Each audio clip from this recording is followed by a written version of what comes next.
Assalamualaikum warahmatullahi wabarakatuh. Selamat datang kembali di channel Sahroni, kisah horor dan ironi. Terima kasih sudah meluangkan waktu untuk menonton konten kami hari ini. Sebelum kita masuk ke cerita yang mendebarkan ini, kami ingin menyampaikan bahwa semua kisah yang kami bagikan adalah karya fiksi belaka. Jika terdapat kesamaan nama tokoh, tempat, atau kejadian dengan kehidupan nyata, kami mohon maaf sebesar-besarnya karena hal tersebut tidaklah disengaja. Bersiaplah untuk memasuki dunia yang penuh dengan ketegangan, misteri, dan ironi yang akan membuat kalian merinding. Pastikan kalian sudah menyiapkan mental dan jangan lupa untuk like, subscribe, dan nyalakan notifikasi agar tidak ketinggalan cerita-cerita seru lainnya dari Sahroni. Tahun 2003. Hujan deras mengguyur kompleks perumahan Taman Melati di Bilangan, Bekasi. Di sebuah rumah tipe 36 yang sederhana, Siti Aisyah duduk sendirian di ruang tamu yang redup. Cahaya lampu 5 watt yang temara membuat bayangan-bayangan di dinding tampak menari-nari menakutkan. Aisyah melirik jam dinding, sudah pukul 10 malam. Suaminya, Budi Santoso, belum juga pulang. Seperti biasa. Seperti setiap malam selama 6 bulan terakhir, wanita berusia 24 tahun itu menghela napas panjang. Jilbab putihnya yang rapi membingkai wajah cantiknya yang pucat. Matanya yang sembab menunjukkan jejak tangisan. Sudah berapa kali ia menangis sendirian di rumah ini? Sudah berapa kali ia menunggu suami yang tak kunjung datang? Pernikahan mereka baru menginjak tahun kedua, tapi rasanya seperti sudah puluhan tahun dalam kesepian. Budi, yang bekerja sebagai supervisor di pabrik tekstil, selalu pulang lewat tengah malam. Bahkan di hari Minggu, ia lebih memilih lembur daripada menemani istrinya di rumah. "Aku melakukan ini untuk kita, Aisyah," kata Budi setiap kali Aisyah mengeluh. "Supaya kita bisa punya rumah lebih besar, bisa naik haji, bisa hidup lebih baik." Tapi Aisyah tidak peduli dengan rumah besar atau naik haji. Yang ia inginkan hanya kehadiran suaminya. Hangatnya pelukan. Perhatian sederhana seorang suami kepada istrinya. Aisyah bangkit dari sofa lusuh berwarna coklat dan berjalan ke dapur. Ia melirik nasi goreng yang sudah dingin di atas meja makan. Sudah 2 jam menunggu, tapi Budi tak kunjung datang. Akhirnya ia membungkus makanan itu dengan plastik dan memasukkannya ke kulkas. Handphone Nokia 3310 miliknya berdering. Aisyah cepat-cepat mengambilnya, berharap itu Budi. "Assalamualaikum, Aisyah. Aku masih di pabrik, pulangnya malam ini mungkin jam 2. Kamu tidur aja duluan." Singkat, dingin, tanpa ada nada penyesalan. "Tapi mas, aku sudah masak nasi goreng kesukaanmu. Aku tunggu dari jam 8, sudah ya, Aisyah? Aku masih banyak kerjaan. Assalamualaikum." Tut. Tut. Tut, Aisyah menatap layar hijau ponselnya yang meredup. Air mata kembali mengalir di pipinya. Ia merasa seperti boneka yang dipajang di rumah ini. Tidak ada yang membutuhkan. Tidak ada yang mempedulikan, ia berjalan ke kamar tidur yang sempit. Ranjang queen size memenuhi hampir seluruh ruangan. Di dinding tergantung kaligrafi, "Sesungguhnya Allah Maha Melihat." Aisyah menatap tulisan itu lama. Apakah Allah melihat kesepiannya? Apakah Allah mendengar tangisannya setiap malam? Ia berbaring di kasur, memeluk guling. Bau kolon Budi masih tertinggal di bantal. Sudah berapa lama mereka tidak tidur berdampingan dengan mesra? Sudah berapa lama mereka tidak berbicara lebih dari 5 menit? Aisyah teringat masa awal pernikahan mereka. Budi dulu sangat perhatian. Selalu pulang tepat waktu. Mereka sering menghabiskan malam dengan menonton televisi bersama, berbagi cerita, tertawa-tawa. Tapi semua itu berubah sejak Budi mendapat promosi menjadi supervisor. "Tanggung jawabku lebih besar sekarang," kata Budi. "Aku harus membuktikan bahwa aku layak mendapat posisi ini." Dan sejak itu, Aisyah kehilangan suaminya. Di luar, hujan semakin deras. Petir menyambar, menerangi kamar yang gelap. Aisyah menutup matanya, berusaha tidur. Tapi tidur tidak datang. Yang datang hanya kekosongan yang mencekam. 3 hari kemudian, Kamis sore. Aisyah sedang menyapu teras depan rumah ketika sebuah motor Yamaha RX King berhenti di depan pagar. Seorang lelaki tinggi berkulit putih turun dari motor. Ia mengenakan kemeja batik lengan pendek dan celana jeans hitam. "Assalamualaikum, Aisyah," sapa lelaki itu dengan senyum lebar. Aisyah mengernyitkan dahi. Wajah itu terasa familiar, tapi ia tidak bisa langsung mengenalinya. "Waalaikumsalam." Jawab Aisyah ragu-ragu. Aku Arman. Teman SMA Budi. Kita pernah ketemu sekali di pernikahan kalian dulu. Aisyah mengingat-ingat. Benar, ada teman Budi bernama Arman yang datang ke pernikahan mereka. Lelaki ini memang hadir, tapi Aisyah tidak terlalu memperhatikan karena saat itu ia terlalu sibuk dengan para tamu wanita. Oh, iya. Mas Arman. Maaf, saya tidak langsung ingat, kata Aisyah sambil tersenyum canggung. Ada perlu apa, Mas? Aku lewat sini, kebetulan ingat Budi tinggal di kompleks ini. Mau mampir sebentar, ngobrol-ngobrol. Budi ada di rumah? Mas Budi kerja, Mas. Pulangnya malam. Oh, gitu ya. Sayang sekali. Udah lama nih nggak ketemu Budi. Arman menggaruk kepalanya yang tidak gatal. Ya udah kalau gitu, aku pamit. Tunggu dulu, Mas, Aisyah tiba-tiba berkata. Entah kenapa, ia merasa tidak ingin lelaki ini langsung pergi. Sudah lama ia tidak berbicara dengan orang lain selain pembeli sayur dan tukang sayur keliling. Mau mampir dulu, Mas? Minum teh atau kopi? Arman tersenyum. Boleh, kalau nggak merepotkan. Tidak kok, Mas. Silakan masuk. Aisyah membukakan pagar dan membiarkan Arman masuk.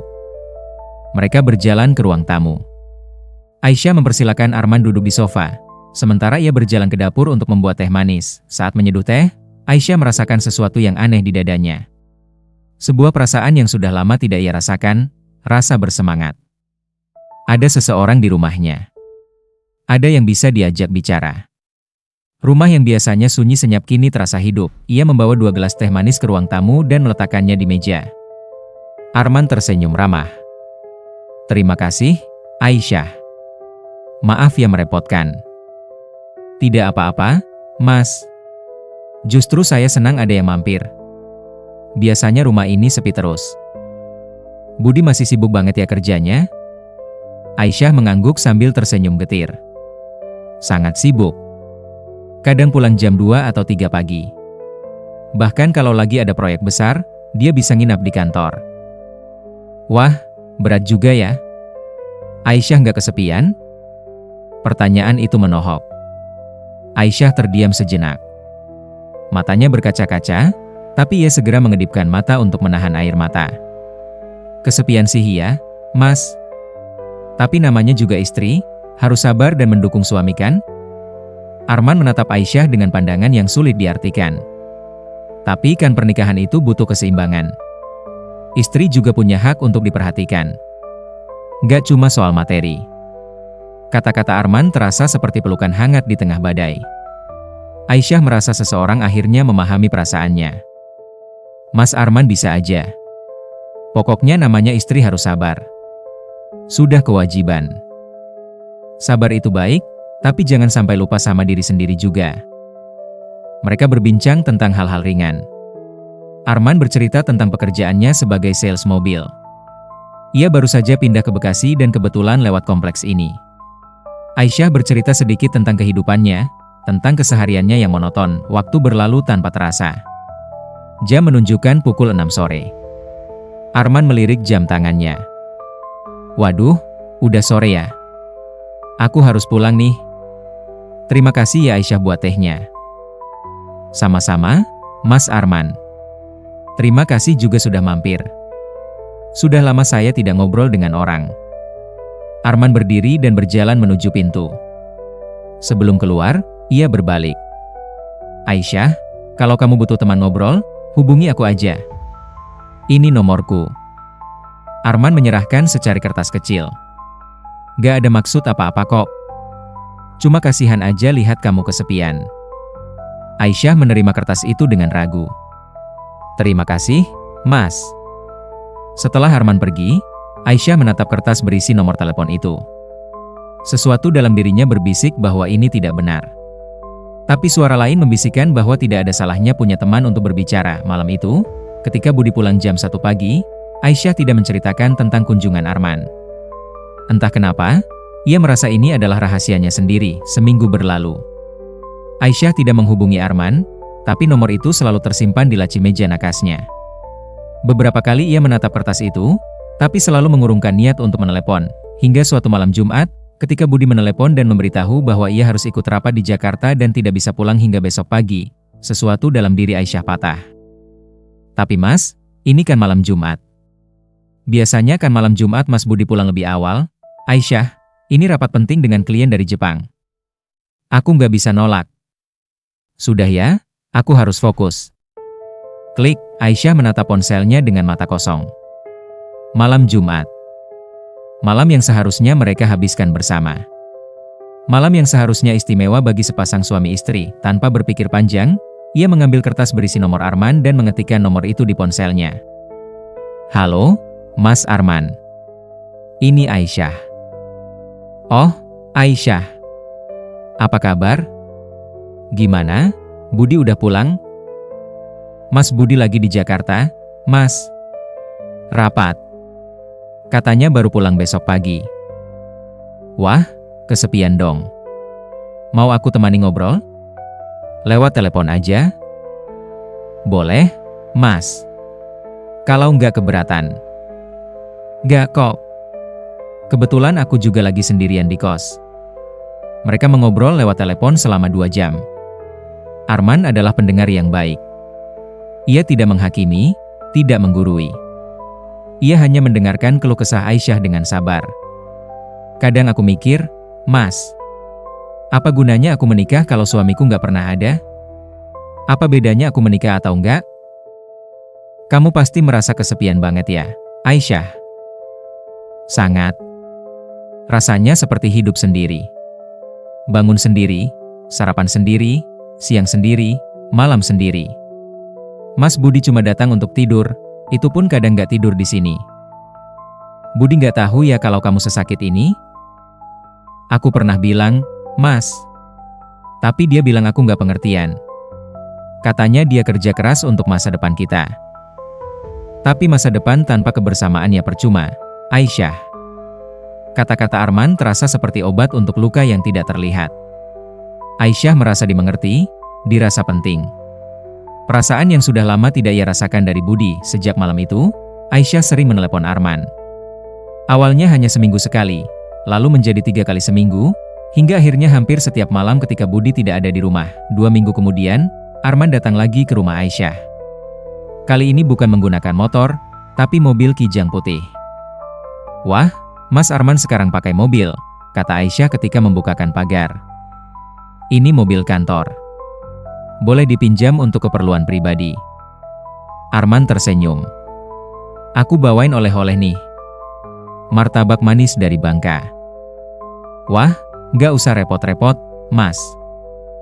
Gak apa-apa. Aku lewat toko martabaknya tadi. Lagian kan kamu sendirian terus di rumah. Pasti jarang jajan. Mereka duduk di ruang tamu seperti biasa. Kali ini pembicaraan mereka lebih dalam. Arman bercerita tentang masa lalunya, tentang kegagalan percintaannya, tentang kesehatannya yang pernah mencoba bunuh diri karena patah hati. Waktu itu aku benar-benar putus asa, Aisyah. Sampai mau loncat dari jembatan Ancol. Tapi untungnya ada teman yang ngerti dan ngajak aku ngobrol sampai pagi. Sejak itu aku sadar, kadang yang kita butuhin cuma seseorang yang mau dengerin kita. Aisyah merasakan kedekatan emosional dengan Arman. Lelaki ini berbagi luka-lukanya, sesuatu yang tidak pernah Budi lakukan. Makanya aku senang bisa jadi teman ngobrol kamu, Aisyah. Aku ngerti rasanya kesepian. Aku ngerti rasanya nggak dianggap. Terima kasih, Mas Arman. Mas Arman orang pertama yang benar-benar dengerin aku. Arman menatap mata Aisyah. Kamu terlalu berharga untuk diabaikan, Aisyah. Budi itu buta kalau nggak ngelihat betapa beruntungnya dia punya istri seperti kamu. Pipi Aisyah merona. Sudah berapa lama ia tidak mendengar pujian seperti ini dari seorang lelaki? Sudah berapa lama ia tidak merasa dihargai? Mas Arman bisa aja, kata Aisyah sambil tersenyum malu-malu. Aku serius. Kamu cantik, baik, sabar. Istri idaman banget. Budi itu nggak nyadar dia punya permata di rumah. Jantung Aisyah berdegup kencang. Ini berbahaya, bisik suara dalam hatinya. Tapi suara lain berbisik lebih keras, "Kamu butuh ini, kamu berhak merasa dihargai." Arman mengulurkan tangannya dan menyentuh tangan Aisyah yang tergeletak di atas sofa. Aisyah tersentak, tapi tidak menarik tangannya. "Maaf, Aisyah. Aku nggak bermaksud." "Tidak apa-apa, Mas." Mereka saling menatap. Udara di ruangan itu terasa panas dan berat.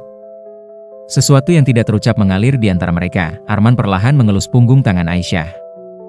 "Kamu nggak boleh terus-terusan menderita kayak gini, Aisyah. Kamu berhak bahagia." Aku bingung, Mas. Aku istri yang baik. Aku selalu taat sama suami. Tapi kenapa rasanya aku nggak dihargai?" "Karena Budi nggak ngerti cara menghargai. Tapi aku ngerti." Arman menggerakkan tubuhnya lebih dekat. Jarak di antara mereka hanya beberapa sentimeter. Aisyah bisa mencium bau kolon Arman yang maskulin. "Mas, ini salah," bisik Aisyah, tapi tubuhnya tidak bergerak menjauh. "Yang salah adalah membiarkan kamu sendirian terus seperti ini." Arman mengangkat tangan Aisyah dan mengecupnya lembut. Aisyah menutup matanya. Air mata mengalir di pipinya. "Ini salah," bisik hatinya. "Tapi ini terasa sangat benar," bisik tubuhnya yang lapar akan sentuhan. "Aisyah." Panggil Arman lembut. Aisyah membuka matanya. Mata Arman menatapnya dengan tatapan yang membuat lututnya lemas. Aku takut, Mas." "Takut apa?" "Takut dosa. Takut neraka. Takut Allah marah." Arman tersenyum lembut. "Allah Maha Pengasih, Aisyah. Dia ngerti penderitaan kamu. Dia ngerti kesendirian kamu." Kata-kata Arman terdengar meyakinkan, meskipun dalam hatinya Aisyah tahu itu adalah pembenaran untuk dosa. Tapi ia sudah terlalu lemah untuk melawan. Terlalu kesepian untuk berpikir jernih. "Aku nggak akan maksa kamu, Aisyah," kata Arman sambil melepaskan tangan Aisyah. "Kalau kamu nggak nyaman, aku akan pulang sekarang. Kita akan tetap jadi teman baik." Aisyah menatap lelaki di depannya. Lelaki yang telah mengisi kekosongan dalam hidupnya. Lelaki yang membuatnya merasa dihargai, dicintai, diperhatikan. "Jangan pulang, Mas," bisik Aisyah hampir tidak terdengar. Arman tersenyum. Ia kembali mendekat dan kali ini menggenggam kedua tangan Aisyah. "Aisyah, aku nggak akan menyakiti kamu. Aku cuma mau kamu bahagia. Aku cuma mau kamu ngerasain dihargai." "Aku tahu, Mas." Mereka duduk berdampingan, tangan saling menggenggam. Percakapan mereka berubah menjadi bisikan-bisikan lembut. Arman memuji kecantikan Aisyah, kelembutan suaranya, keharuman tubuhnya. "Kamu wangi sekali, Aisyah." "Ini cuma sabun sirih biasa, Mas." "Bukan sabunnya. Kamu memang wangi secara alami." Aisyah tertawa kecil, merasa malu tapi juga senang. Sudah lama ia tidak tertawa seperti ini. Arman perlahan mengangkat tangan dan menyentuh pipi Aisyah. Jemarinya menelusuri garis rahang Aisyah dengan lembut. "Cantiknya," bisiknya. Jantung Aisyah berdetak sangat kencang hingga ia bisa mendengar suaranya di telinga. Napasnya tercekat. Tubuhnya gemetar, entah karena takut atau karena gairah yang mulai tumbuh. "Mas, aku takut," bisik Aisyah lagi. "Aku di sini. Aku akan jaga kamu." Arman mendekatkan wajahnya. Bibir mereka hanya berjarak beberapa sentimeter.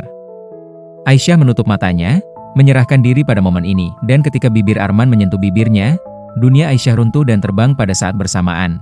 Ciuman pertama itu singkat, ragu-ragu. Tapi ketika Aisyah tidak menolak, Arman menciumnya lagi. Kali ini lebih dalam, lebih bernafsu. Aisyah membalas ciuman itu dengan gairah yang selama ini terpendam. Tubuhnya yang selama ini kelaparan akan sentuhan kini merespon dengan liar. Tangannya memeluk leher Arman, menariknya lebih dekat. Arman melepaskan ciuman dan menatap mata Aisyah yang berembun. "Aisyah, kita bisa berhenti sekarang kalau kamu mau." Aisyah menggeleng pelan. "Aku nggak mau berhenti, Mas." "Kamu yakin?" "Aku yakin. Aku butuh ini. Aku butuh disentuh. Aku butuh dirasa penting." Arman tersenyum dan kembali mencium Aisyah, lebih rakus kali ini. Tangannya mulai menjelajah, menyentuh pinggang Aisyah, meremas pinggul Aisyah di atas rok panjangnya. Aisyah mengerang pelan. Rasanya seperti tersengat listrik di setiap sentuhan Arman.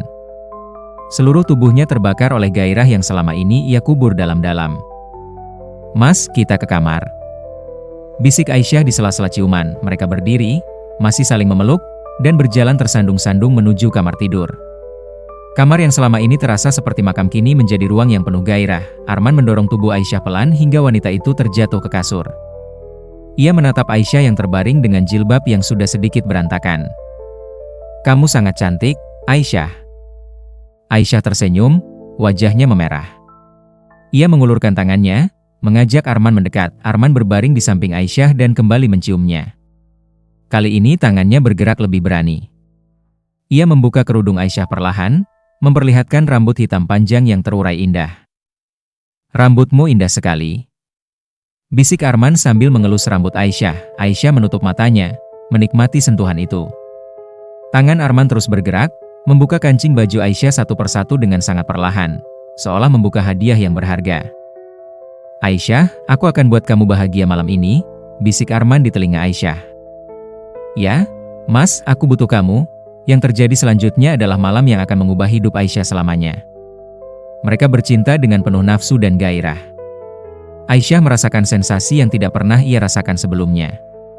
Budi tidak pernah menyentuhnya dengan kelembutan dan perhatian seperti ini. Budi selalu terburu-buru, mekanis, seperti menjalankan kewajiban semata, tapi Arman berbeda. Arman memperhatikan setiap lenguhan Aisyah, setiap gerakan tubuhnya, memastikan Aisyah merasakan kenikmatan. Mereka bercinta hingga dini hari. Ketika selesai, Aisyah berbaring dalam pelukan Arman, tubuhnya basah oleh keringat, napasnya masih terengah-engah. "Aisyah, kamu baik-baik aja?" tanya Arman sambil mengelus rambut Aisyah. Aisyah mengangguk lemah. Aku nggak tahu harus bilang apa, Mas." "Kamu nyesel?" Aisyah terdiam. Apakah ia menyesal? Dalam hatinya, ia tahu ini adalah dosa besar. Tapi tubuhnya merasa puas, jiwanya merasa diisi. "Aku nggak tahu, Mas. Ini salah, tapi rasanya benar." Arman mencium kening Aisyah. "Yang penting kamu bahagia. Itu yang terpenting." "Tapi ini dosa, Mas. Kita berzina, Aisyah, dengar aku. Allah Maha Pengampun. Kita bisa tobat nanti. Tapi sekarang, nikmati dulu momen ini. Kamu berhak bahagia." Aisyah ingin percaya kata-kata itu. Ia ingin percaya bahwa kebahagiaan sesaat ini tidak akan berbuah siksa kelak. Tapi sesuatu dalam hatinya berbisik bahwa dosa tidak bisa dibenarkan dengan alasan apapun. Mereka tertidur dalam pelukan. Aisyah bermimpi tentang lautan api dan suara teriakan memanggilnya. Ia terbangun dengan keringat dingin jam 5 pagi. Arman sudah tidak ada di sampingnya. Ia mendengar suara air dari kamar mandi. Beberapa menit kemudian, Arman keluar dengan tubuh yang sudah rapi. "Aku harus pulang sebelum terang, Aisyah. Nanti tetangga lihat." Aisyah mengangguk. Ia masih terbaring di kasur, menutup tubuhnya dengan selimut. "Kapan kita ketemu lagi?" tanya Arman sambil memakai sepatunya. "Aku nggak tahu, Mas. Ini salah. Kita nggak boleh lakukan ini lagi." Arman tersenyum dan duduk di pinggir ranjang. Ia mengelus pipi Aisyah. "Aisyah, kamu nggak bisa munafik. Tadi malam kamu bahagia. Aku lihat itu di matamu. Jangan bohongin diri kamu sendiri." "Tapi ini dosa, Mas. Dosa bisa diampuni. Tapi kesempatan untuk bahagia nggak datang 2 kali." Arman mencium bibir Aisyah sekilas dan berdiri. "Aku akan hubungi kamu lagi. Jaga diri baik-baik." Setelah Arman pergi, Aisyah terduduk di kasur. Ia menatap spray yang berantakan, bau Arman yang masih melekat di tubuhnya. Ia merasa kotor, berdosa, terkutuk, tapi di saat yang sama, ia merasa hidup. Untuk pertama kalinya dalam setahun terakhir, ia merasa dirinya berharga. Aisyah berjalan ke kamar mandi dan mandi selama hampir 1 jam. Ia menggosok tubuhnya hingga merah, berharap bisa membersihkan dosa dari kulitnya. Tapi ia tahu dosa tidak bisa dibersihkan dengan air dan sabun. Setelah mandi, ia sholat subuh dengan air mata mengalir. Ia memohon ampun kepada Allah, Berjanji tidak akan mengulangi kesalahan ini lagi, tapi janji itu hanya bertahan 3 hari. Arman datang lagi pada Selasa malam. Kali ini ia tidak perlu basa-basi. Begitu masuk rumah, mereka langsung berciuman di ruang tamu. Pakaian berhamburan di lantai. Mereka bercinta di sofa, di lantai, di meja makan. Aisyah sudah tidak bisa melawan lagi. Tubuhnya ketagihan akan sentuhan Arman. Jiwanya ketagihan akan perhatian dan kasih sayang yang ia berikan. Setiap kali Budi tidak ada di rumah, Arman datang. Kadang mereka hanya mengobrol dan bercumbu, kadang mereka bercinta berjam-jam hingga Aisyah tidak sanggup berjalan dengan benar. Aisyah tahu ini tidak akan berakhir baik. Tapi ia sudah terlalu dalam terjerumus. Ia sudah terlalu lemah untuk melawan. 2 bulan berlalu. Aisyah mulai merasakan perubahan pada tubuhnya. Ia sering mual di pagi hari. Payudaranya terasa keras dan nyeri. Ia merasa lebih mudah lelah. Awalnya ia mengira ini hanya masuk angin biasa. Tapi ketika ia terlambat haid selama 3 minggu, ketakutan mulai merasuki dirinya. Tidak mungkin, pikirnya. Aku dan Arman selalu hati-hati, tapi kenyataannya tidak ada yang 100% aman kecuali tidak melakukan sama sekali. Aisyah membeli test pack di apotek yang jauh dari rumahnya. Ia tidak berani membeli di apotek dekat rumah takut dicurigai. Di kamar mandi yang sempit, dengan tangan gemetar, Aisyah mencelupkan alat itu ke dalam urinnya.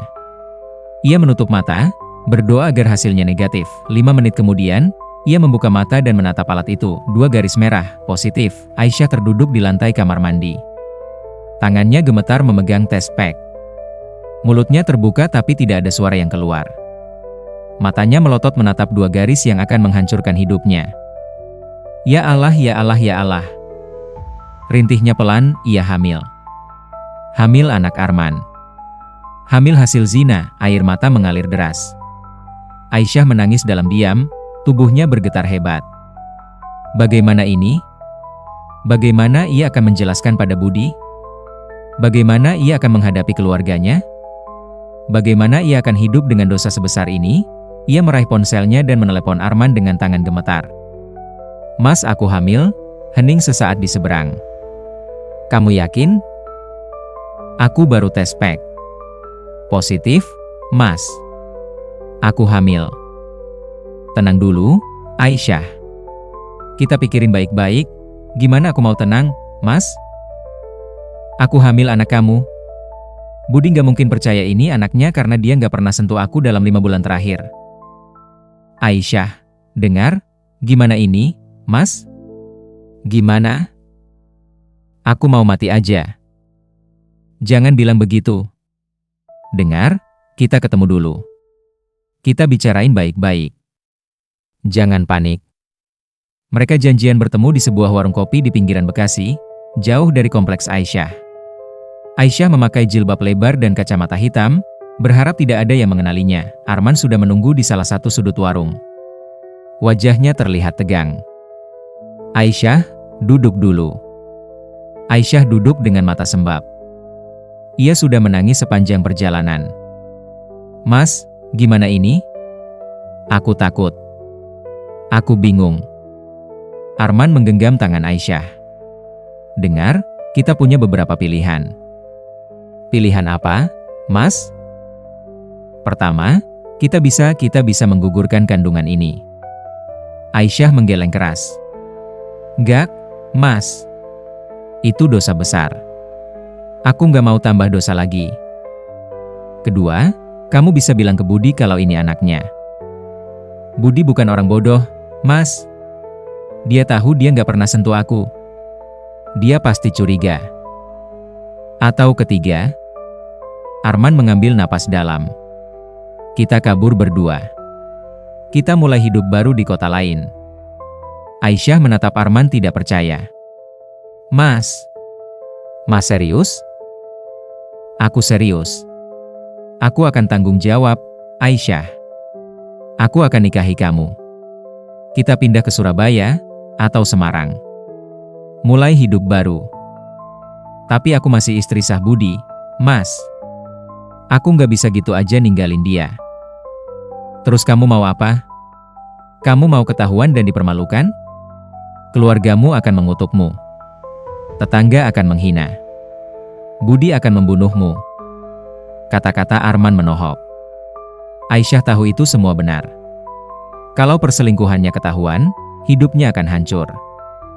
Aku butuh waktu mikir, Mas. Oke. Tapi jangan lama-lama. Sekarang kamu baru hamil 3 minggu. Semakin lama, semakin susah kita sembunyiin. Aisyah pulang dengan kepala pusing. Ia berbaring di kasur, memeluk guling, menangis sampai tertidur. Aisyah akhirnya memutuskan untuk diam dan bersikap seolah-olah tidak terjadi apa-apa. Ia berharap mungkin ada mukjizat, mungkin tes packnya salah, mungkin kehamilan ini hanya mimpi buruk. Tapi minggu demi minggu berlalu, perutnya mulai membesar. Mual semakin parah. Ia tidak bisa lagi menyembunyikan gejala-gejala kehamilan yang mengejutkan. Budi tidak menyadari perubahan pada istrinya. Ia masih sibuk dengan pekerjaannya, pulang larut malam, pergi pagi-pagi buta. Kadang ia bahkan tidak melihat Aisyah selama berhari-hari, 3 bulan berlalu. Perut Aisyah sudah membesar cukup jelas. Ia mulai memakai baju-baju longgar untuk menyembunyikan kehamilannya. Suatu Sabtu sore, Budi pulang lebih awal. Ini adalah kejadian langka. Aisyah sedang memasak di dapur ketika mendengar pintu terbuka. "Assalamualaikum," sapa Budi sambil melepas sepatu. "Waalaikumsalam. Mas Budi kok pulang siang? Kantor libur hari ini. Aku pikir mau istirahat di rumah." Budi berjalan ke kamar untuk ganti baju. Aisyah melanjutkan memasak dengan jantung berdebar. Ada perasaan tidak enak dalam dadanya. Setelah berganti baju, Budi keluar kamar dan duduk di sofa. Ia menyalakan televisi dan menonton berita. "Aisyah, kamu gemukan ya?" tanya Budi tiba-tiba. Jantung Aisyah seakan berhenti. Iya, Mas. Mungkin karena aku jarang olahraga. Kok perutnya buncit gitu? Emang lagi kembung, Mas? Mungkin, Mak. Budi mengangguk dan kembali fokus pada televisi. Aisyah menghela napas lega. Tapi ketenangan itu tidak berlangsung lama. 2 minggu kemudian, Ibu Budi datang berkunjung. Wanita parubaya itu langsung menyadari perubahan pada Aisyah. "Aisyah, kamu hamil ya?" tanya Ibu Budi langsung to the point. Aisyah terkesiap. "Tidak, Bu. Mana mungkin gak hamil? Perut kamu sudah kelihatan." "Sudah berapa bulan?" Saya tidak hamil, Bu. Ini cuma gemuk." Ibu Budi menatap Aisyah curiga. "Gemuk gak mungkin cuma di perut. Paha, pipi, tangan kamu masih kurus. Ini jelas hamil." "Saya benar-benar tidak hamil, Bu." "Budi," panggil Ibu Budi keras. "Budi, kemari." Budi keluar dari kamar dengan wajah bingung. "Ada apa, Bu?" "Aisyah hamil." "Kamu kok nggak bilang-bilang?" Budi menatap Aisyah dengan dahi berkerut. "Hamil? Masa sih? Kapan?" tanya istri kamu. "Lihat tuh perutnya.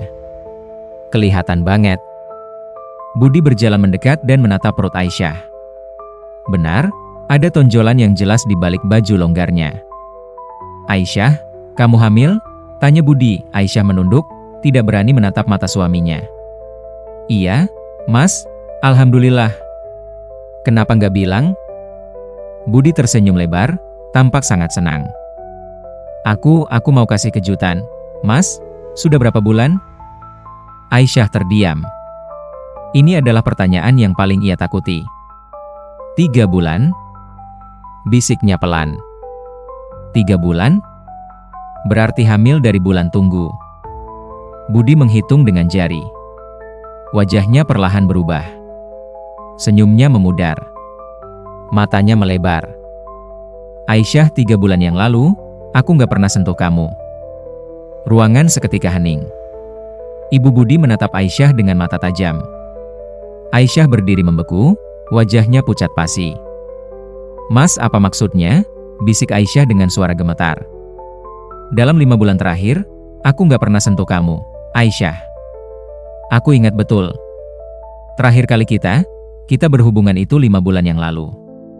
Aku ingat karena habis itu aku langsung sibuk dengan proyek besar dan gak sempat pulang."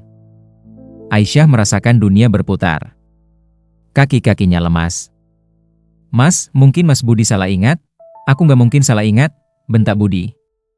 Ini pertama kalinya ia membentak Aisyah. Aku tahu persis. Kalau kamu hamil 3 bulan, berarti kamu hamil bulan November.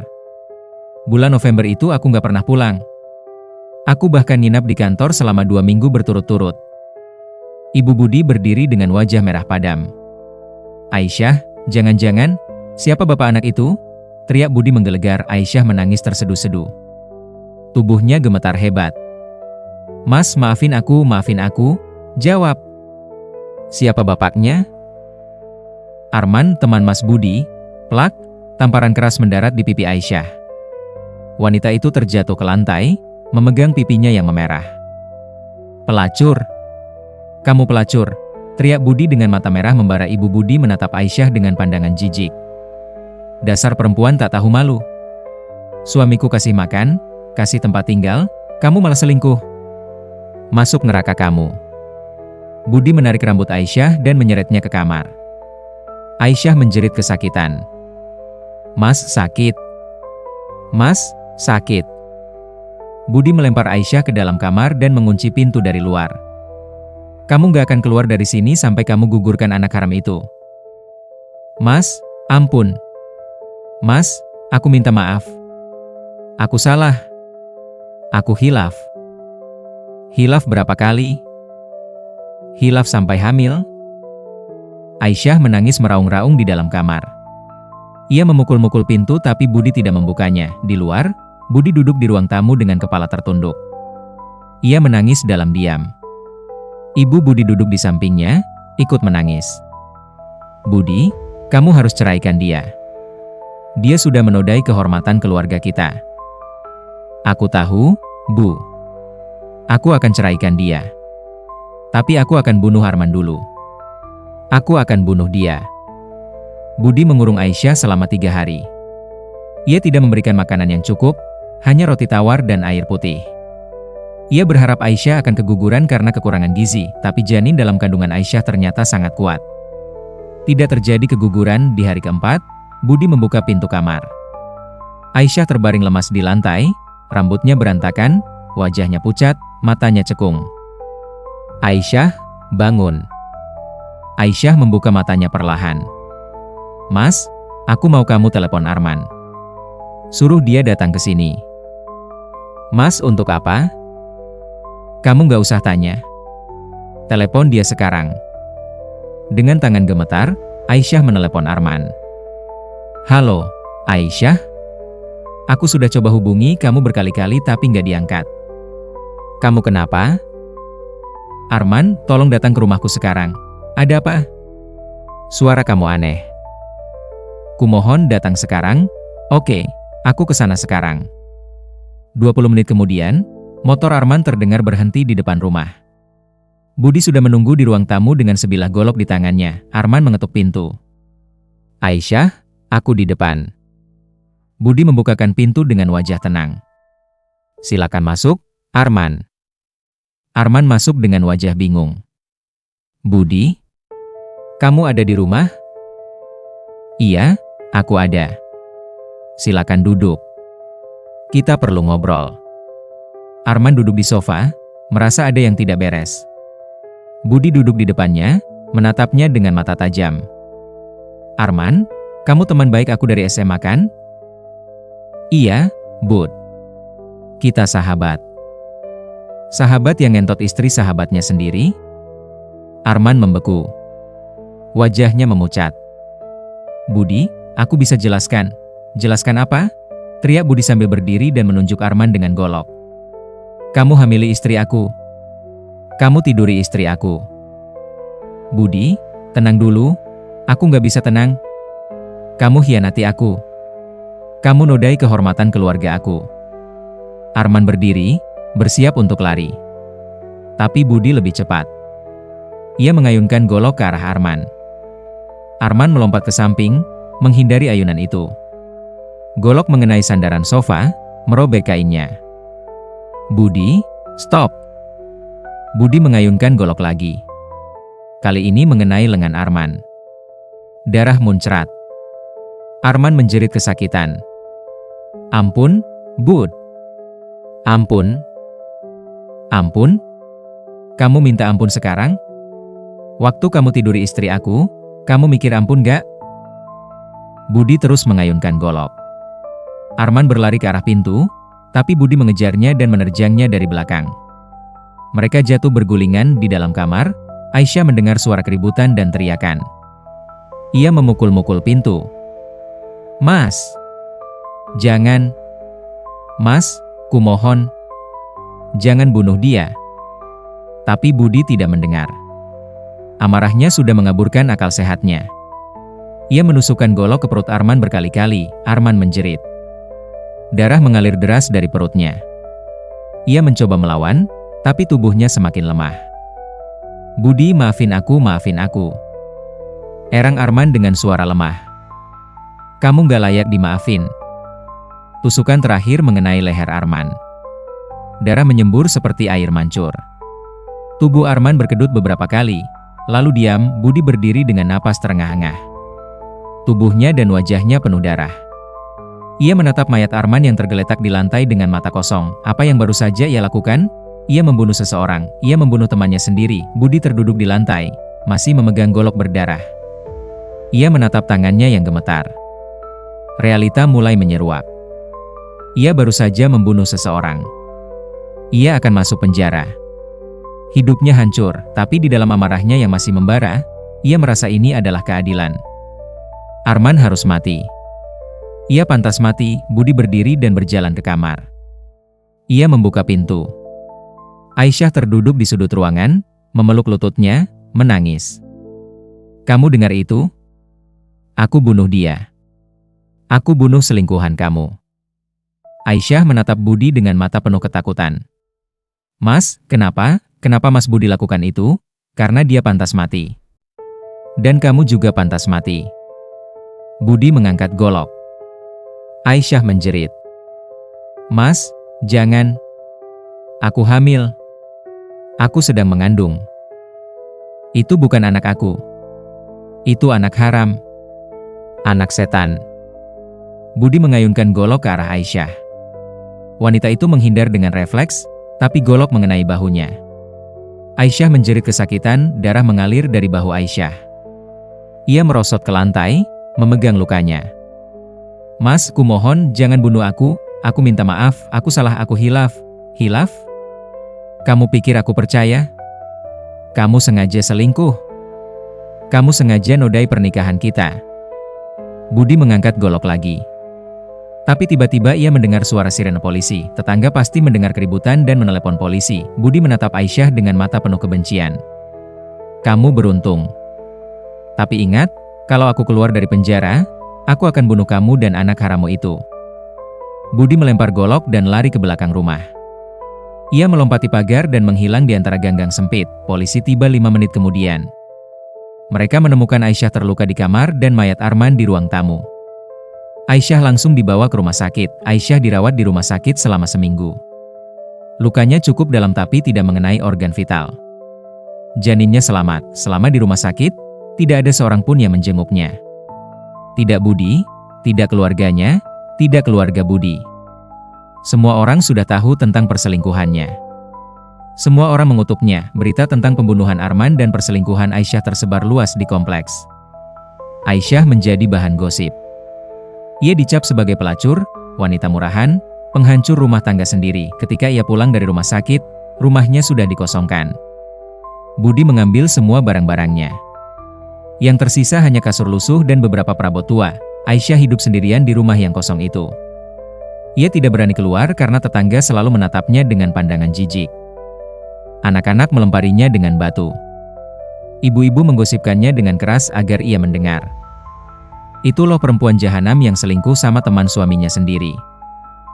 Gak tahu malu. Suami kerja keras, dia malah ngewe sama teman suaminya. Pantas anaknya lahir nanti pasti cacat. Anak hasil zina mana ada yang berkah.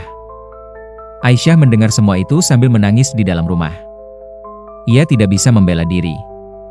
Ia memang bersalah. Ia memang pendosa. Malam-malam menjadi mimpi buruk bagi Aisyah. Ia selalu bermimpi tentang Arman. Dalam mimpi, lelaki itu datang dengan tubuh penuh luka tusukan, darah mengalir dari lehernya yang terkoyak.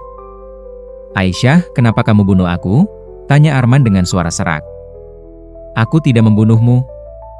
Budi yang membunuhmu. Tapi kamu yang menyeretku ke dalam dosa ini. Kamu yang meneleponku datang ke rumah. Kamu yang membiarkan aku dibunuh. Aku tidak tahu Budi akan membunuhmu. Aku tidak mau kamu mati. Sekarang aku mati. Dan aku akan mengambil anakku. Anak dalam kandunganmu adalah anakku. Aku akan mengambilnya." Aisyah terbangun dengan jeritan. Tubuhnya basah oleh keringat dingin. Ia menyentuh perutnya yang membesar. Janin di dalamnya bergerak, hari-hari berlalu dengan lambat. Aisyah hidup dalam ketakutan dan penyesalan. Ia tidak berani keluar rumah. Ia hanya makan mie instan dan roti tawar. Tubuhnya semakin kurus meskipun perutnya terus membesar. Pada bulan ke-6 kehamilannya, fenomena aneh mulai terjadi. Aisyah sering mendengar suara ketukan di pintu kamarnya tengah malam. Ketika ia membuka pintu, tidak ada siapa-siapa. Ia juga sering melihat bayangan hitam berdiri di sudut kamar, menatapnya dengan mata yang menyala merah. "Siapa kamu?" teriak Aisyah ketakutan. Bayangan itu tidak menjawab. Ia hanya berdiri di sana, menatap dengan pandangan penuh dendam. Aisyah mencoba membaca ayat kursi, tapi bayangan itu tidak hilang. Malah semakin mendekat. "Pergi. Pergi dari sini." Bayangan itu tiba-tiba berubah menjadi sosok Arman. Wajahnya pucat, matanya melotot, lehernya terkoyak dengan darah yang terus mengalir. "Aisyah, aku datang mengambil anakku." Aisyah menjerit dan pingsan. Ia terbangun pagi harinya di lantai kamar. Tubuhnya lemas dan kepalanya pusing.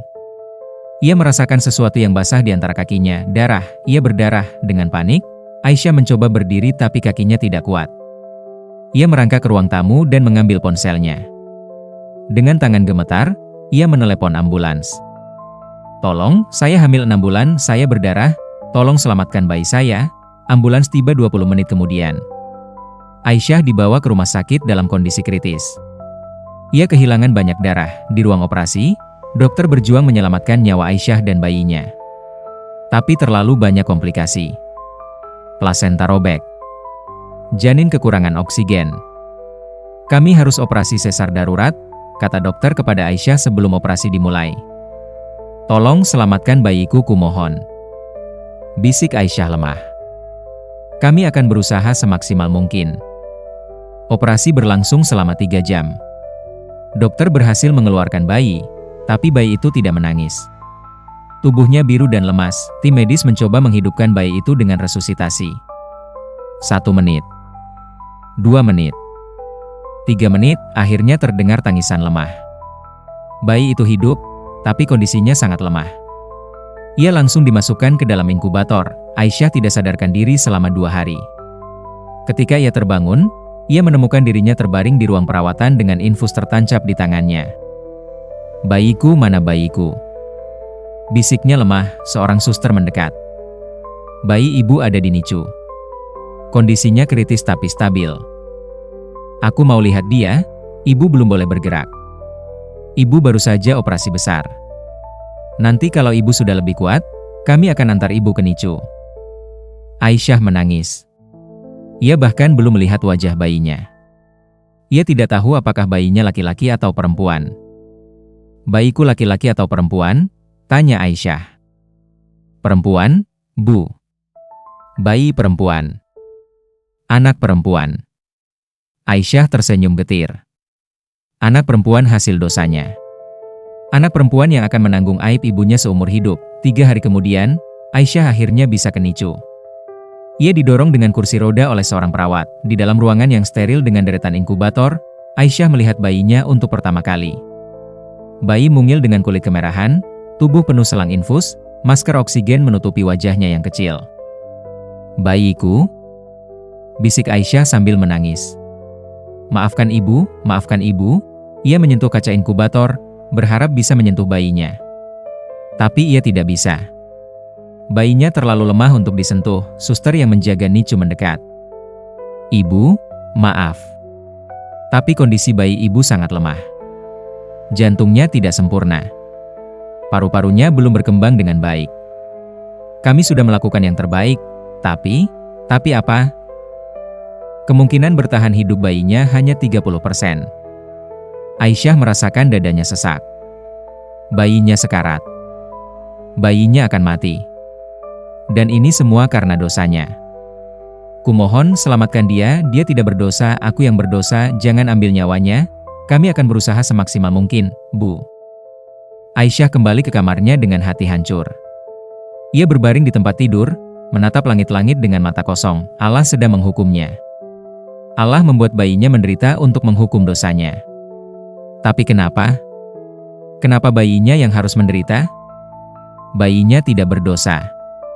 Bayinya tidak tahu apa-apa. Malam itu, Aisyah bermimpi lagi. Kali ini ia melihat Arman berdiri di samping inkubator bayinya. Aisyah, ini anakku. Aku akan membawanya. Jangan ambil dia. Dia masih bayi. Dia adalah bagian dariku. Dan aku sudah mati.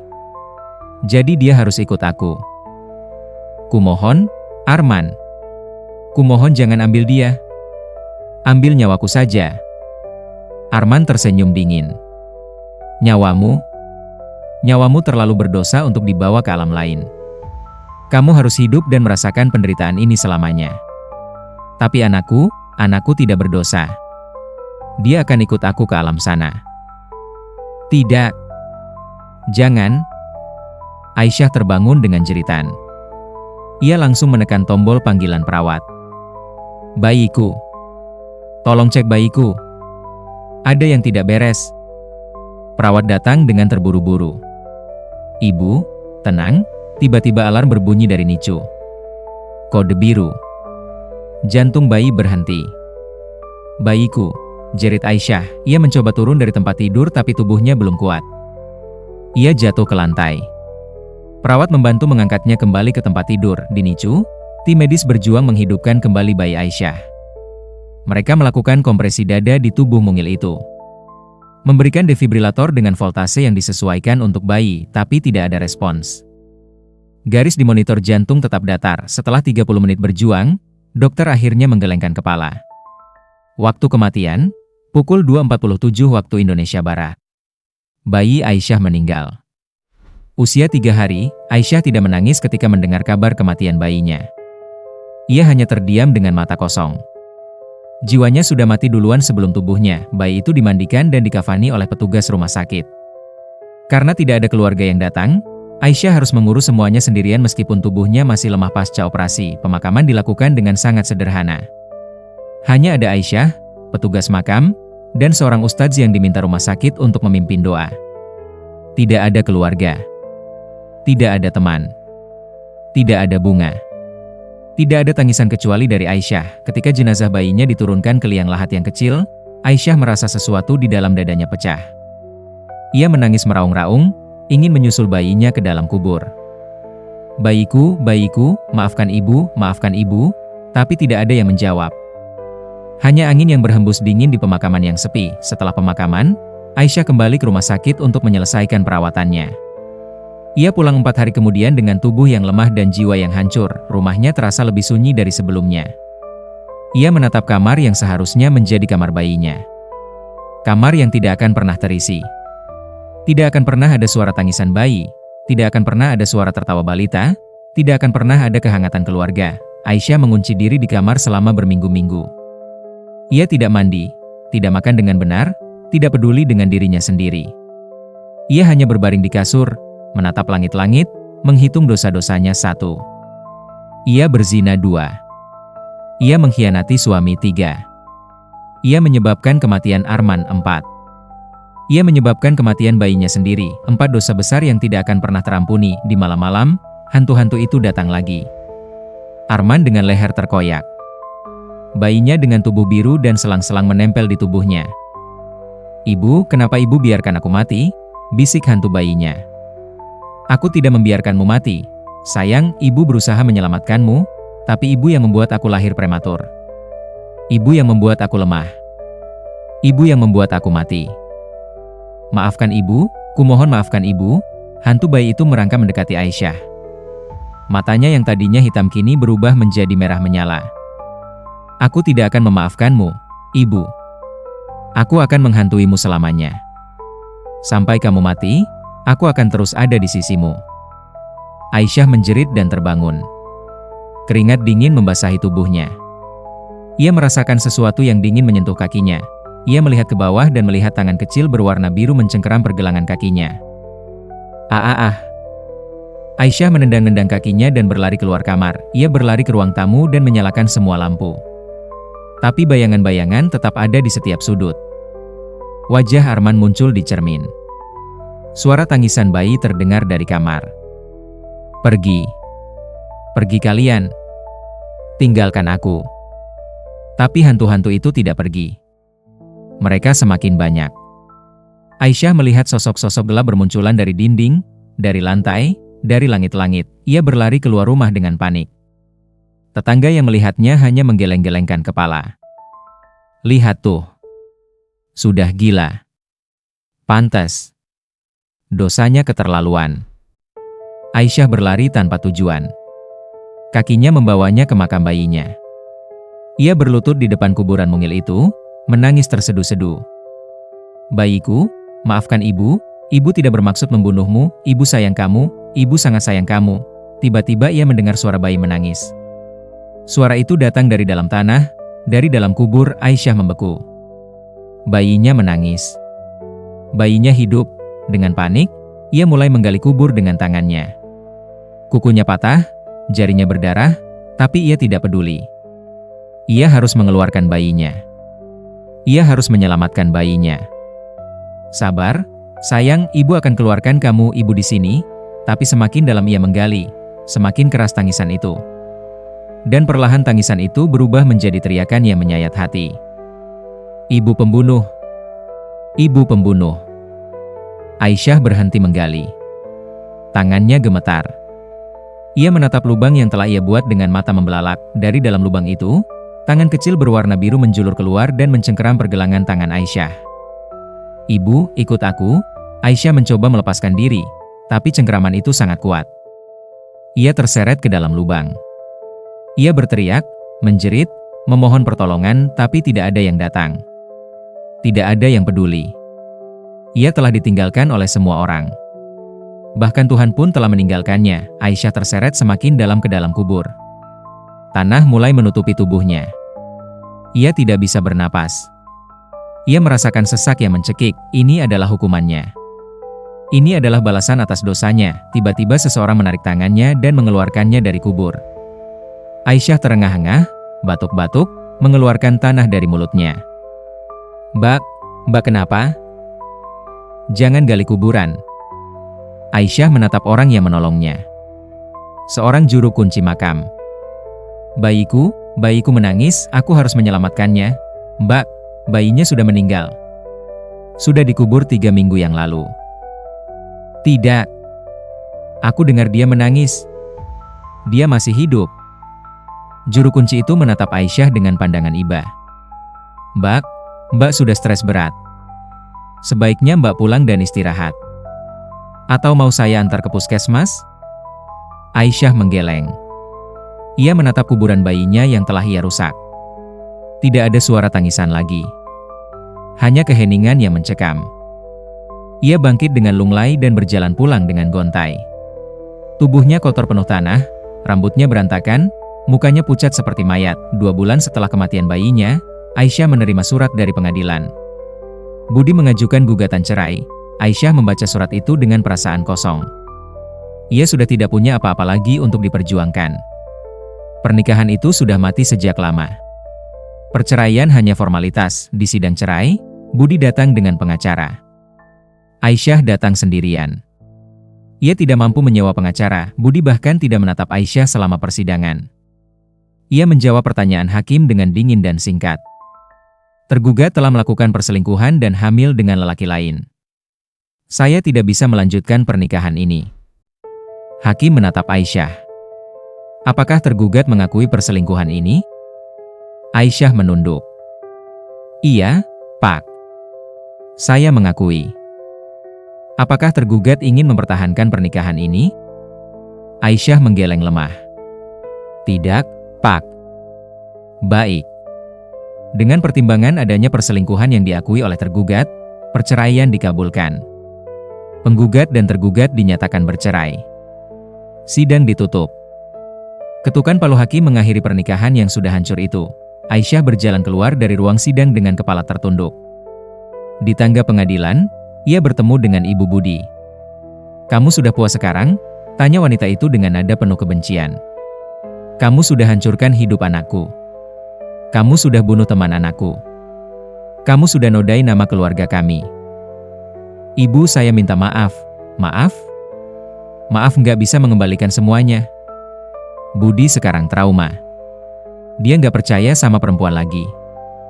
Dia tersiksa setiap hari karena ingat pengkhianatan kamu. "Saya benar-benar menyesal." "Bu, menyesal? Kalau kamu benar-benar menyesal, kamu bunuh diri aja. Jangan terus hidup dan mengingatkan orang-orang tentang aib ini." Ibu Budi meludahi kaki Aisyah dan pergi. Aisyah berdiri terpaku, merasakan ludah itu perlahan mengalir di kakinya. "Bunuh diri." Kata-kata itu terus bergaung di kepala Aisyah. Bunuh diri. Mengakhiri penderitaan ini. Mengakhiri penyesalan ini. Mengakhiri siksaan ini. Mungkin itu jalan satu-satunya. Aisyah berjalan ke jembatan penyeberangan terdekat. Ia berdiri di tepi jembatan, menatap lalu lintas yang ramai di bawah. Mobil-mobil melaju dengan kencang, satu lompatan.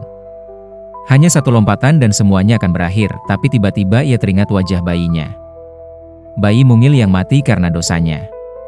Kalau ia bunuh diri sekarang, ia akan menanggung dosa bunuh diri di atas dosa-dosa yang sudah ada. Ia tidak akan pernah bertemu bayinya di surga. Ia akan masuk neraka selamanya. Aisyah mundur dari pinggir jembatan dan duduk bersimpuh. Menangis, ia harus hidup. Ia harus menanggung penderitaan ini sebagai hukuman atas dosanya. Ia harus hidup dan menyesalinya setiap hari hingga ajal menjemput. Minggu-minggu berlalu. Aisyah mencoba bertahan hidup dengan menjual nasi uduk di depan rumahnya. Tapi tidak ada yang mau membeli. Tetangga sengaja menjauh. Mereka tidak mau makan makanan yang dibuat oleh wanita pelacur. Aisyah kehabisan uang. Ia tidak bisa bayar listrik. Rumahnya diputus aliran listriknya. Di malam hari, rumah itu gelap gulita, dan di kegelapan itulah hantu-hantu semakin kuat. Setiap malam, Aisyah mendengar suara langkah kaki di ruang tamu. Suara pintu terbuka dan tertutup. Suara tangisan bayi. Suara tawa Arman yang menyeramkan. Ia mencoba membaca Quran, tapi halaman-halamannya tiba-tiba terbakar sendiri. Ia mencoba sholat, tapi setiap kali ia sujud, ia merasakan sesuatu yang berat menekan punggungnya, membuatnya tidak bisa bangkit. Allah, Allah tolong aku. Rintihnya di tengah kegelapan, tapi tidak ada jawaban. Hanya tawa setan yang bergaung di ruangan. Suatu malam, Aisyah terbangun karena merasakan sesuatu yang basah di wajahnya. Ia menyentuh wajahnya dan merasakan cairan lengket, darah. Ia menyalakan lilin dan melihat pantulan dirinya di cermin kecil, wajahnya penuh darah. Tapi bukan darahnya. Darah itu menetes dari langit-langit. Aisyah menatap ke atas dan melihat pemandangan yang membuatnya menjerit. Di langit-langit kamar, tergantung mayat Arman dengan leher terkoyak. Darahnya menetes ke wajah Aisyah. "Aisyah, ini semua karenamu." Bisik mayat itu dengan suara serak. Aisyah berlari keluar kamar. Ia berlari ke ruang tamu, tapi di sana ia melihat sosok bayinya merangkak di lantai dengan tubuh membiru dan mata yang kosong. "Ibu, kenapa ibu tinggalkan aku dikubur sendirian? Aku takut sendirian. Aku tidak meninggalkanmu. Kamu yang pergi duluan." "Bohong. Ibu membunuhku. Ibu tidak menjaga aku dengan baik waktu hamil. Ibu membuat aku lahir lemah. Maafkan ibu, kumohon." Bayi itu tiba-tiba berubah menjadi sosok dewasa dengan wajah yang sama persis dengan Aisyah, tapi kulitnya pucat dan matanya hitam legam. "Aku adalah masa depanmu, ibu. Aku adalah apa yang akan terjadi padamu." Sosok itu menunjuk ke cermin besar di dinding. Aisyah menatap cermin itu dan melihat dirinya tergantung di tali. Lidahnya menjulur, matanya melotot. "Ini adalah akhirmu. Kamu akan bunuh diri. Kamu tidak akan kuat menanggung penyesalan ini." "Tidak. Aku tidak akan bunuh diri. Kamu akan. Tunggu saja." Sosok itu menghilang dengan tawa yang menggema. Aisyah jatuh terduduk di lantai, memeluk lututnya, menangis tanpa suara. 3 bulan kemudian, Aisyah tidak bisa membedakan antara kenyataan dan halusinasi lagi. Ia melihat hantu-hantu di mana-mana. Setiap bayangan adalah Arman. Setiap suara adalah tangisan bayinya. Tetangga sering mendengar Aisyah berteriak-teriak di tengah malam. Ada yang bilang ia sudah kesurupan. Ada yang bilang ia sudah gila. Wanita itu dijemput setan, bisik tetangga. Pantas. Dosanya sebesar gunung. Aisyah berhenti makan. Tubuhnya tinggal kulit pembalut tulang. Rambutnya rontok. Giginya tanggal beberapa. Matanya cekung dan kosong, ia terlihat seperti mayat hidup. Suatu sore, ketika Aisyah duduk di teras rumahnya, seorang wanita tua menghampiri. Wanita itu adalah dukun yang terkenal di daerah itu. "Anak muda, kamu diganggu jin, ya?" Aisyah menatap wanita itu dengan mata kosong. "Bukan jin. Hantu orang yang saya bunuh." "Hantu atau jin, sama saja. Saya bisa bantu kamu. Saya bisa usir mereka." "Mereka tidak bisa diusir. Mereka bagian dari hukuman saya. Tidak ada hukuman yang tidak bisa dihentikan. Saya bisa bantu kamu, tapi kamu harus bayar." Aisyah tertawa pahit. "Saya tidak punya uang. Saya tidak punya apa-apa. Saya hanya punya dosa." Dukun itu menatap Aisyah dengan pandangan aneh. "Kalau begitu, kamu akan mati. Jin-jin itu akan terus menghantuimu sampai kamu gila dan bunuh diri." "Saya tahu. Saya sudah pasrah." Dukun itu menggeleng dan pergi meninggalkan Aisyah. Malam itu, teror semakin parah. Aisyah melihat seluruh dinding kamarnya dipenuhi oleh bayangan tangan-tangan yang mencoba meraihnya. Suara tangisan bayi berkali-kali lipat lebih keras. Suara Arman memanggil namanya dengan nada mengerikan. "Aisyah! Aisyah!" "Aisyah?" Aisyah menutup telinganya dan meringkuk di sudut kamar. "Pergi! Pergi! Pergi!" Tapi semakin keras ia berteriak, semakin keras pula suara-suara itu. Tiba-tiba pintu kamar terbuka keras. Masuk sosok Budi dengan wajah penuh amarah dan mata merah menyala. "Kamu hancurkan hidup aku." Budi mengangkat golok dan menghunuskannya ke arah Aisyah. Aisyah menjerit dan menutup matanya, tapi pukulan itu tidak datang. Ketika ia membuka mata, tidak ada siapa-siapa di kamarnya. Pintu masih tertutup rapat. Halusinasi lagi. Aisyah menangis. Ia tidak tahu lagi mana yang nyata dan mana yang tidak. Ia sudah tidak waras. Pagi itu, seorang tetangga mencium bau busuk dari rumah Aisyah. Bau itu semakin menyengat setiap harinya. Akhirnya tetangga melaporkan ke RT. RT beserta beberapa warga mendatangi rumah Aisyah. Mereka mengetuk pintu berkali-kali, tapi tidak ada jawaban. Pintu dikunci dari dalam. Akhirnya mereka memecahkan pintu. Pemandangan yang mereka lihat membuat mereka mundur dengan mual. Aisyah tergantung di tali yang diikatkan ke balok kayu di ruang tamu. Tubuhnya sudah membiru dan membengkak. Mulutnya berbusa. Matanya melotot keluar. Lidahnya menjulur panjang. Ia sudah mati sejak 3 hari yang lalu. Di bawah kaki Aisyah yang menggantung, terdapat sebuah kursi yang terjungkir. Di lantai terdapat tulisan dengan darah, "Maafkan aku. Aku tidak kuat lagi." Polisi datang dan menurunkan mayat Aisyah. Mereka menyimpulkan ini adalah bunuh diri akibat depresi berat dan gangguan jiwa. Tidak ada keluarga yang datang mengambil jenazah. Tidak ada yang mau mengurusnya. Akhirnya, jenazah Aisyah dikuburkan oleh pemerintah di pemakaman umum, jauh dari makam bayinya. Pemakamannya hanya dihadiri oleh petugas pemakaman. Tidak ada yang mendoakan. Tidak ada yang menangis. Aisyah pergi dengan sunyi. Seperti ia hidup di hari-hari terakhirnya. Rumah Aisyah kosong selama berbulan-bulan. Tidak ada yang mau membelinya atau menyewanya. Kabar tentang rumah berhantu menyebar. Tetangga sering mendengar suara tangisan perempuan dari dalam rumah kosong itu. Ada yang melihat sosok wanita berjilbab berdiri di jendela tengah malam. Ada yang mendengar suara tangisan bayi. Hingga suatu hari, rumah itu terbakar dengan sendirinya. Api muncul begitu saja tanpa sebab yang jelas. Api itu membakar habis rumah itu hingga tidak tersisa apa-apa kecuali puing-puing hitam. Dan setelah itu, suara-suara aneh itu berhenti. Tapi penduduk kompleks tahu, arwah Aisyah tidak pernah benar-benar pergi. Ia masih berkeliaran, mencari pengampunan yang tidak akan pernah ia dapatkan. Ia terkutuk selamanya, menanggung dosa yang ia perbuat semasa hidup. Di makam Aisyah yang tidak terawat dan tidak pernah diziarahi, rumput liar tumbuh tinggi. Batu nisannya retak dan berlumut. Tidak ada yang tahu ia dikubur di sana. Tidak ada yang peduli, begitulah akhir dari Siti Aisyah.